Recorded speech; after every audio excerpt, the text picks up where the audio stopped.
सच्चिदानंद सद्गुरु साईनाथ महाराज की जय।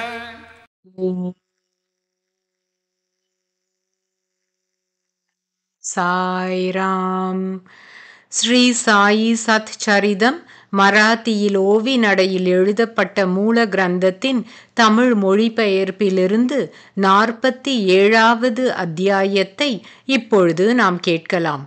ஸ்ரீ கணேஷாய நமக, ஸ்ரீ சரஸ்வத்யை நமக, ஸ்ரீ குருப்யோ நமக, ஸ்ரீ குலதேவதாயை நமக, ஸ்ரீ சீதா ராமச்சந்திராபியாம் நமக, ஸ்ரீ சத்குரு சாயிநாதாய நமக. சாயியின் திருமுகத்தை ஒரு கணம் பார்த்தால் போதும், எண்ணற்ற பிறவிகளின் துக்கம் நீங்குகிறது. அது பரமானந்தத்தின் பிறப்பிடம். சாயியின் திருமுகம் போற்றத்தக்கது. அவரது கருணை நோக்கினால் அக்கணமே பக்தர்களின் கர்ம பந்தம் விடுபடுகிறது. கண மாத்திரத்திலேயே ஆத்மானந்தம் கிடைக்கிறது. அவரது கிருபா திருஷ்டியின் முன் கர்ம அகர்மங்களின் முடிச்சு நெகிழ்ந்து விடுகிறது. அந்த கிருபா பாஸ்கரனின் பிரகாசத்தில் சம்சார பந்தம் என்ற மின்மினி பூச்சிகள் ஒளியிழந்து போகின்றன. ஜகத்தின் பாபங்களை பாகிரதி அலம்புவதினால் அவளே மலினமாகிறாள். தன் அழுக்குகளை நீக்குவதற்கு சத்புருஷர்களின் சரணங்களை வேண்டிக் கொள்கிறாள். சத்புருஷர்கள் எப்பொழுது ஸ்நானத்திற்கு வருவார்கள், அவர்களுடைய சரண ஸ்பர்சம் எப்பொழுது கிடைக்கும் என்று எதிர்பார்க்கிறாள். அவர்களிடம் இருந்து அல்லாமல் பாபத்திற்கு வேறு பரிகாரம் இல்லை என்று கங்கைக்கு நன்றாக தெரியும். இவ்வித சாதுக்களின் மகுடமணியான சாயி சமர்த்தரின் வாணியை குறித்து அறிந்த திட பக்தியுள்ள சஜ்ஜனங்கள் அத்தியந்த மரியாதையுடன் அந்த பாவன கதையை கேளுங்கள். இக்கதை விசேஷ மகிமையுள்ளது. ஸ்ரோதாக்கள் நல்லறிவுள்ளவர்களாக இருந்தாலும் அஞ்ஞானிகளாக இருந்தாலும் இந்த உத்தம கதையை கேட்டால் கர்ம உபாதை நீங்குகிறது. கண்ணினுடைய கண், செவியின் செவியும் கூட சாயியே. தானே மகானுபாவனான சாயி என் இதயத்தில் நுழைந்து இந்த விருத்தாந்தத்தை சொன்னார். விசேஷமான விசிஷ்டமான இக்கதையை கேட்டால் ஸ்ரோதாக்கள் தம் ஷரீர உணர்வை மறந்து போய்விடுவார்கள். பிரேம பாவங்கள் பொங்கி எழும். சாயியின் நாவிலிருந்து வந்த இக்கதைகளின் உத்தேசத்தை தெரிந்து கொண்டு அவைகளின் தாத்பரியத்தில் ஒரு கண்ணோட்டம் விட்டால் ஸ்ரோதாக்கள் கிருதார்த்தர்கள் ஆவார்கள். ஸ்ரோதாக்களே, என் வாக்கை கேளுங்கள். இக்கதையை சொல்பவன் நானே. ஆனால் நானும் கூட உங்களைப் போல் இதில் உள்ள பாவத்தை தெரிந்து கொள்வேன். பக்தர்கள் மேல் சாயிக்கு இருக்கும் பிரேமையை ஸ்மரித்து கொண்டால் மனது தன் மனோதர்மத்தை மறந்து போகிறது. பிரபஞ்ச உபாதைகள் அடங்குகின்றன. இதைவிட அதிக பயன் என்ன இருக்கிறது? முன்கதை தொடர்பு. ஸ்ரோதாக்கள் நிச்சலராக பிரசாந்தமாக கேட்டால் மனதிற்கு அதிக திருப்தி உண்டாகும்.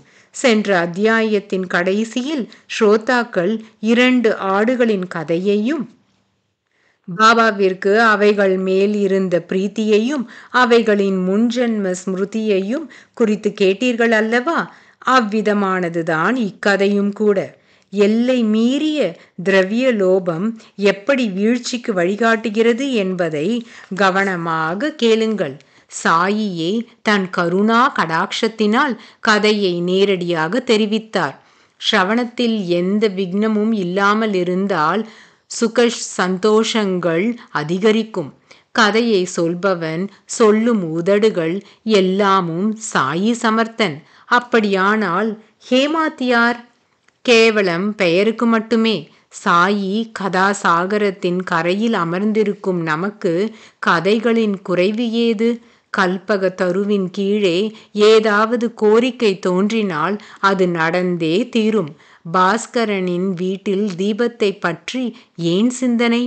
நிரந்தரம் அமிர்தபானம் செய்பவர்களுக்கு விஷத்தின் நினைவு வருமா?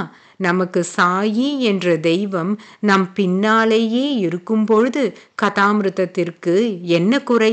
யதேஷ்டமாக அந்த அருகாமையை அனுபவிக்கலாம். கர்ம சித்தாந்தம் மிக கடினமானது, யாருக்கும் புரியாதது, மகா மகா ஞானிகளையும் கூட மோசம் செய்வது. ஆனால் பக்தர்கள் ஏதும் அறியாதவர்கள், கள்ளமில்லாதவர்கள், அவர்கள் கரை சேர்வார்கள். அப்படியே பரமேஸ்வரனின் நியமம் மீற முடியாதது, அதாவது தாண்ட முடியாதது. அதை யார் மீற வல்லவர்? அதனால் சதா லௌகீக தர்மங்களை அனுசரித்து அந்தந்த கர்மங்களை செய்ய வேண்டும். இல்லாவிட்டால் அத்தியந்த அதர்மாச்சரணையில் வீழ்வார்கள். மரண சமயத்தில் செய்யும் கர்மங்களை அனுசரித்து அதற்கு தகுந்த ஜன்மங்களை அடைகிறார்கள்.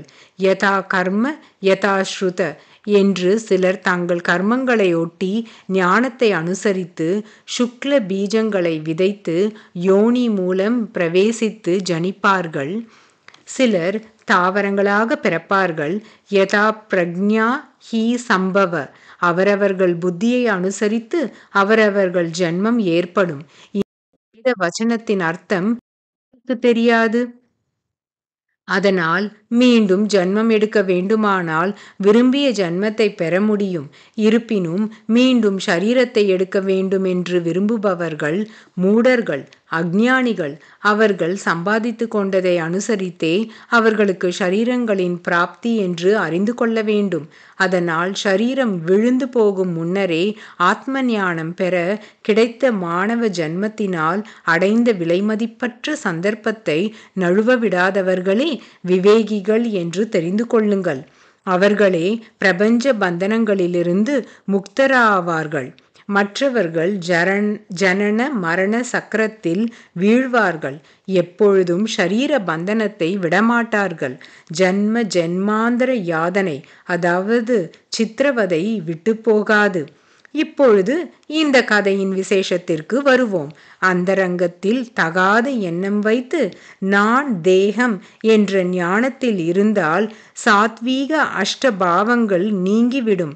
மிகவும் அதிகமான தனத்தை பக்கத்தில் வைத்து அதிகம் பேராசை பிடித்தவனின் வாழ்க்கை லட்சியமில்லாமல் இருக்கிறது. ஜீவனம் முழுவதும் வீண் என்றே உணர்வான்.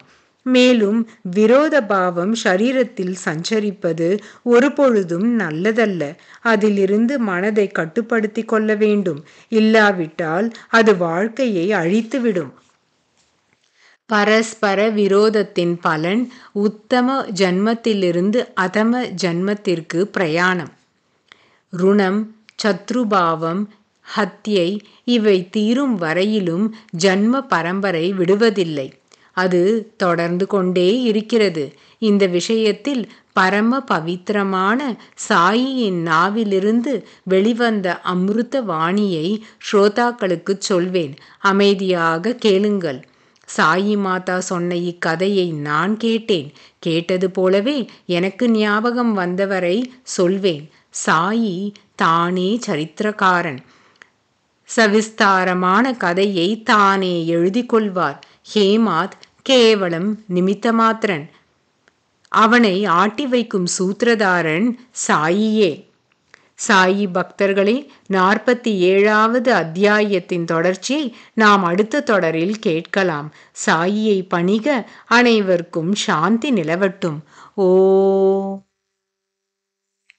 சாய்ராம். सच्चिदानंद सद्गुरु साईनाथ महाराज की जय।